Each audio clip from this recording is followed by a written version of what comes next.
Para sa akin, eto na yung masarap na pantanggal umay. Dahil nga nito mga nakarang araw, talaga naman nagkasunod-sunod ang kain namin sa mga buffet at handaan. Umpisahan natin sa paggigisa. Maglagay ng mantika. Gamit dito yung medium setting lang ng apoy. Pagka mainit ng mantika, ilagay na ang bawang at siling na buyo. Gisa-gisahin lang ito hanggang sa maamoy na ang bango ng mga rekado. At ngayon ngang mabango na ang mga rekado, ilagay ng sibuyas. Ganon din na gisa-gisahin ito hanggang sa maamoy na rin ang bango ng mga sibuyas. Ngayon, pwede nang lutuin ang kamatis. Lutuin lang ang kamatis ng mga nasa 1 minuto o kaya ay hanggang sa medyo mapalambot na ang mga kamatis. At pagka ganyan ngang medyo napalambot na ang mga kamatis, maglalagay na tayo dito ng 2 lata ng maliliit na sardinas. Ito nga pala yung pulang sardinas. Medyo maanghang na to. Ang gusto kong pagkakaluto nito, yun talagang durog ang mga sardinas.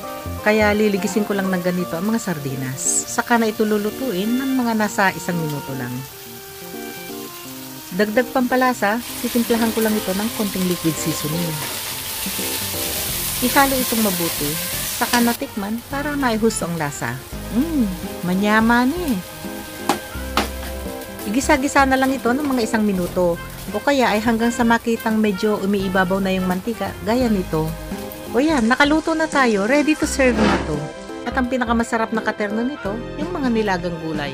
Gaya na lang nito, nilagang okra.